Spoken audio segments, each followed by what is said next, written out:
اموی حکمرانوں کے زمانے میں یہ فکر رسول اللہ سے دوری کی فکر، یعنی رسول کی محبت سے دوری، رسول اللہ کے بارے میں اپنے دل کو سخت کر لینا، یعنی جتنی بھی چیزیں ہیں محبت کی علامت ہیں عشق رسول کی، اس کے بارے میں ان میں سختی پائی جاتی ہے۔ لیکن دوسری جانب اگر ان کے اکابرین کی بات ہو یا ان کے پسندیدہ حکمرانوں کی، تو اس کو یہ مکمل فضائل پڑھتے رہیں گے، ان کو مسئلہ نہیں ہوتا وہاں پر۔ بنو امیہ کے زمانے کی ایک مثال میں آپ کو پیش کرنا چاہتا ہوں تاکہ آپ کو یہ بات آسانی کے ساتھ مزید آپ اس کے بارے میں ریسرچ کر سکیں اور سمجھ میں آ سکے۔ ابو ایوب انصاری رضی اللہ تعالیٰ عنہ جلیل القدر صحابی رسول ہیں، ان کی عظمت، رفعت، شان سیرت کی کتابیں بھری ہوئی ہیں۔ رسول اللہ صلی اللہ علیہ وآلہ وسلم کے میزبان تھے مدینہ منورہ کے اندر۔ ابو ایوب انصاری رضی اللہ تعالیٰ عنہ ایک دن رسول اللہ صلی اللہ علیہ وآلہ وسلم کے وصال کے بعد آپ کی قبر انور کے اوپر انہوں نے سر رکھا ہوا تھا، اپنا رخسار وہ رسول اللہ کی قبر کے ساتھ لگایا ہوا تھا صلی اللہ علیہ وآلہ وسلم۔ مروان بن حکم آتا ہے اور ابو ایوب انصاری کو یہاں گدی سے پکڑتا ہے، ایسے اور ایسے یوں اٹھاتا ہے۔ آپ یہ کیا کر رہے ہیں؟ پتھر کے اوپر، مٹی کے اوپر آپ نے سر رکھا ہوا ہے، آپ شرک کر رہے ہیں، آپ یہ کیا کام کر رہے ہیں؟ ابو ایوب انصاری رضی اللہ تعالیٰ عنہ نے کہا کہ یہ بے جان مٹی اور پتھر نہیں ہے۔ اللہ اکبر، کیا ایمان افروز جملہ ہے ابو ایوب انصاری رضی اللہ تعالیٰ عنہ کا۔ ان کے جواب سے آپ یہ بات اچھی طرح سمجھ لیں گے کہ یہ جو دلوں میں سختی ہے ایک فرقے کے اندر، اس کی وجہ کیا ہے۔ ابو ایوب انصاری نے فرمایا کہ رسول اللہ صلی اللہ علیہ وآلہ وسلم نے ارشاد فرمایا ہے کہ دین پر اس وقت مت رہو کہ جب دین کا اہل حکمران بن جائے، جو حکومت کا اہل ہو حکمران، وہ حکمران آ جائے تو دین پر مت رہو، یعنی دین کے بارے میں تم خوف مت کرو۔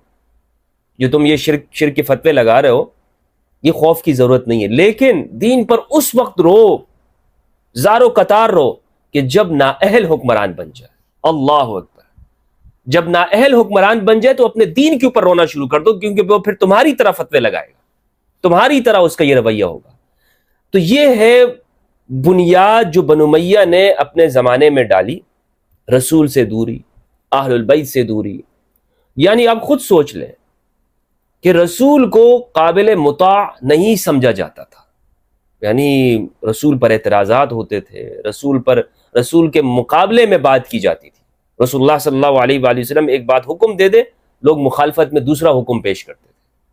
تو بعد میں جو فرقے بنے ہیں اور جس کے ساتھ لوگوں کی اتنی اٹیچمنٹ ہے، وہ اسی وجہ سے ہے کہ ایسے نااہل حکمران اس زمانے میں پیدا ہوئے کہ جنہوں نے دین کو بدلنا شروع کیا، اور آج تک اس کا اثر ہم دیکھ رہے ہیں کہ ایک مسلمان دوسرے سے جو دور ہوتا ہے۔ تو بہرحال یہ بات میرے خیال میں مقدمے کے طور پر جو میں نے رکھی، اس کا مقصد یہ تھا کہ آج بھی ایسی آوازیں ہیں کہ جن کا جو تعلق ہے وہ بنو امیہ کے ساتھ بہت مضبوط ہے، اور اس مضبوطی کی وجہ وہی ہے کہ ان کی عقائد وہیں سے آغاز ہوا ہے کہ جب بنو امیہ کی حکومت کا آغاز ہوا ہے۔ آج ایسے بہت سارے لوگ ہیں جو کہتے ہیں کہ اگر ہم یزید کا دفاع نہیں کریں گے تو اس طرح پھر فلاں کا دفاع نہیں کر سکیں گے۔ اس کی وجہ میں نے آپ کو بتا دی۔ یہ مولانا صاحب بنیادی طور پر ان کا چینل ہے، اس سلفیہ کے نام سے ان کا یوٹیوب چینل ہے، جس پر انہوں نے بنو امیہ کے فضائل پڑھے ہیں، اور اس میں یہ بات یہ کہہ رہے ہیں کہ ہمارے جو 12 خلفاء ہیں ان کے نام انہوں نے بتائے۔ میں نے تھوڑی دیر پہلے آپ سے عرض کیا کہ میں نے جو ویڈیو بنائی ہے 12 خلفاء پر، وہ آپ ضرور دیکھیے گا۔ دوبارہ میں کہہ رہا ہوں اس لیے کہ اس میں نے یہ بات کہی تھی کہ ہمارے اہل سنت والجماعت کی اصح کتابوں میں یہ بات لکھی ہوئی ہے کہ یزید ہمارا خلیفہ ہے، اور ایسا ویسا خلیفہ نہیں ہے کہ جو دوسرے تیسرے درجے قسم کا آدمی ہو، نہیں، دین کو قائم کرنے والا ہے۔ یعنی رسول اللہ صلی اللہ علیہ وآلہ وسلم نے اپنے جو 12 جانشین چھوڑے ہیں، ان میں سے ایک یزید بن معاویہ ہے، ان میں سے ایک یزید بن معاویہ بن ابی سفیان ہے۔ یہ وہ بندہ ہے، یعنی یزید کے جو دین کو قائم کرنے والا ہے، جس نے یعنی خلافت کو اسی طور پر قائم رکھا کہ جس کی رسول اللہ صلی اللہ علیہ وآلہ وسلم نے پیشن گوئی کی اور خبر ارشاد فرمائی۔ اور یہ بات ہماری صحیح درجے کی کتابوں میں لکھی ہوئی ہے. شرح الفقہ الاکبر کے اندر ملا علی قاری رحمہ اللہ نے، منہاج السنہ کے اندر ابن تیمیہ نے، اور اسی طرح قرطبی نے اور دیگر نے، سب نے یہ بات لکھی ہے، شیخ البانی وغیرہ نے، کہ یزید ہمارا خلیفہ ہے. اور وہ جو 12 خلیفہ ہیں ان میں سے ان کے نام گنوائے ہیں. عبد الملک کے 4 بیٹے آتے ہیں. عبد الملک عبد الملک کے سلیمان بن عبد الملک، ہشام بن عبد الملک، ولید بن عبد الملک، یزید بن عبد الملک، یہ 4 بیٹے اس کے آتے ہیں. وہ ویڈیو آپ یہاں پہ دیکھیے گا تو آپ کو بات معلوم ہوگی کہ میں نے اس میں یہ بات عرض کی تھی کہ اگر کوئی شخص آج یہ کہتا ہے کہ یزید ہمارا خلیفہ نہیں ہے اور وہ یزید کی برائیاں کرتا ہے اور خود کو وہ معروف معنوں میں فرقہ وارانہ معنوں کے اندر خود کو سنی کہتا ہے، تو سمجھ لیجئے کہ یہ بندہ جھوٹ بول رہا ہے. یہ بات لکھی ہوئی ہے. تو یہ ویڈیو جب میری نظر سے گزری تو اس شخص نے یہ بات جو کہی ہے، ایک تو میں اس بات کی کوئی حمایت نہیں کر رہا ہوں کہ اس نے یہ بات درست کہی ہے. یہ بات بلا شک و شبہ امام حسین علیہ السلام کے خلاف ہے. یہ بات کرنا کہ آج کے زمانے میں ہم یزید کے ساتھ کھڑے ہوئے ہیں، یہ امام حسین کے خلاف ہے، یہ رسول اللہ کے خلاف بات ہے، یہ قرآن کے خلاف بات ہے، یہ اسلام کی عمارت کو منہدم کرنے جیسا ہے کہ ایک شخص وہ اسلام کی عمارت کو وہ ختم کر رہا ہو، منہدم کر رہا ہو. مگر افسوس کی بات یہ ہے کہ ایسے لوگ جب یہ بات کرتے ہیں تو وہ دوسروں کو یہ اجازت نہیں دیتے کہ وہ دوسرا شخص وہ تنقید کرے ان کے پسندیدہ شخصیات کے اوپر.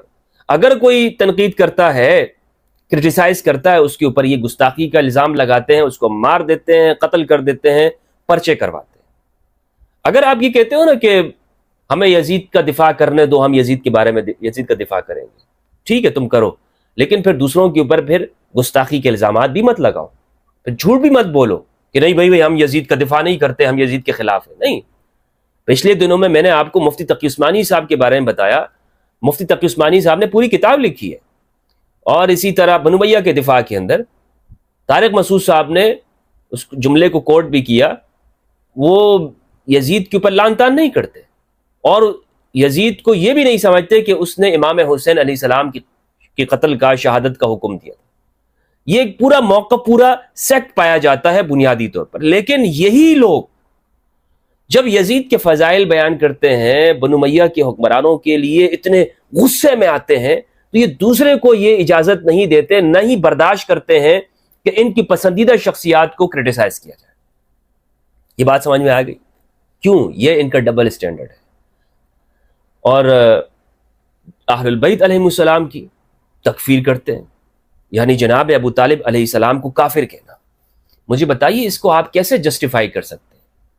جناب ابو طالب علیہ السلام کا ایک لمحہ مجھے بتا دے کہ جب انہوں نے رسول اللہ کی مخالفت کی، رسول اللہ صلی اللہ علیہ وآلہ وسلم کو کوئی نقصان پہنچایا ہو، الیاذ باللہ، کوئی ایک لمحہ بھی ان کی زندگی کا آپ کو نہیں لگے گا. جناب ابو طالب علیہ السلام نے اپنی زندگی قربان کی رسول اللہ کی دین کی خاطر. لیکن انہی ابو طالب علیہ السلام کو یہ روایات کی وجہ سے مختلف جو بنو امیہ کے زمانے میں روایتیں بنائی گئی ہیں، ان روایتوں کی بنیاد پر یہ سارے جتنے بھی فرقے کے لوگ ہیں، خواہ اس میں ایسا بندہ بھی ہو کہ جو خود کو بڑا لبرل کہتا ہو، لیکن یہ اندر سے سارے ناسبی ہیں. جناب ابو طالب علیہ السلام کے معاملے کے اندر سارے یہ کہتے ہیں، بیان کرتے ہیں کہ وہ کافر تھے، الیاذ باللہ، وہ ایمان پر نہیں تھے. رسول اللہ نے فرمایا میرے چچا جان آپ کلمہ پڑھ لیں، انہوں نے کہا نہیں میں قریش کے دین پر ہوں، وغیرہ وغیرہ. جبکہ اسلام کی پہلی جو کانفرنس ہے وہ جناب ابو طالب علیہ السلام کے گھر سے ہوئی ہے. اسلام پر جو احسانات ہیں، رسول اللہ کی مکی زندگی پوری کی پوری یہ ابو طالب علیہ السلام کی زندگی ہے. انہیں ابو طالب کو یہ ٹی وی چینلز کے اوپر بیٹھ کے کافر کہتے ہیں. مجھے بتائیے اس کو کوئی جسٹیفائی کر سکتا ہے؟ اگر کوئی آج کہہ رہا ہو، نہیں کیا جا سکتا، کسی بھی طور پر نہیں کیا جا سکتا. مگر انہیں اجازت ہے بیان کرنے کی. دوسری جانب اگر کوئی شخص وہ ایسا جملہ بھی استعمال کر دے اس پر یہ قتل کے، گستاخی کے، واجب القتل، زندیق، مرتد کے فتوے لگاتے ہیں. اب یہ شخص نے جو یہ بات کہی ہے، آپ یہ دیکھیں، میں اس لیے یہ بات کر رہا ہوں اور یہ پریشانی کا جو عالم ہے اس کی بنیادی وجہ یہ ہے کہ یہ دوسرے معاملوں کے اندر بڑھ چڑھ کے بولتے ہیں اور دعویٰ یہ کرتے ہیں کہ ہم اہل البیت سے محبت کرتے ہیں، لیکن جب بھی اہل البیت کی توہین اور اہانت ہوتی ہے یہ سارے مولوی خاموش چپ تماشائی بنے بیٹھے. کوئی دیوبندی، اہل حدیث، وہابی، فلاں فلاں جتنے بھی بریلوی اس مولوی کے اوپر بات نہیں کریں گے. کوئی بات نہیں کریں گے. انہوں نے خاموش اجماع کر لیا ہے کہ ہم بنو امیہ کے ساتھ ہیں، خواہ ایک آدمی اہل البیت کی کتنی ہی توہین کیوں نہ کرتا ہو، ہم سارے مل کر ایک ساتھ ہوں گے. ہاں اگر کسی نے بنو امیہ کے حکمرانوں کے بارے میں کوئی بات کر دی تو سارے مل کر اس کے خلاف ہوں گے. یہ تو دین اور اسلام نہ ہوا. تو اس شخص کو میرا جواب یہ ہے کہ سننے میں یہ آیا کہ اس شخص کے اوپر پرچہ ہو گیا ہے، مقدمہ ہو گیا ہے. واللہ عالم، مجھے زیادہ وثوق اس میں نہیں ہے. لیکن بہرحال اگر آپ یزید کا دفاع کرنا چاہتے ہو تو پھر آپ کے اندر اتنی ہمت اور برداشت ہونی چاہیے کہ آپ دوسرے کو یہ سن سکو کہ وہ پھر آپ کی شخصیات کے بارے میں کیسے کرٹیسائز کرتا ہے. لیکن اگر آپ یہ اجازت نہیں دیتے تو پھر یہ آپ کا ڈبل اسٹینڈرڈ ہے. پھر یہ آپ، اور حقیقت میں یزید ہی ان کا خلیفہ ہے. یزید کو یہ جتنی بھی جو کوششیں ہو رہی ہیں، انہیں یہ یزید کو بچانے کی کوشش ہے. یزید کو مین اسٹریم میں لایا جائے اور اس پر اس حوالے سے جو سختی ہے اس کا خاتمہ کیا جائے. اللہ سبحانہ و تعالیٰ سے دعا ہے کہ پروردگار ہم سب کو قرآن مجید میں تدبر کرنے اور اہل البیت علیہ السلام کی معرفت عطا فرمائے. والسلام علیکم ورحمۃ اللہ وبرکاتہ.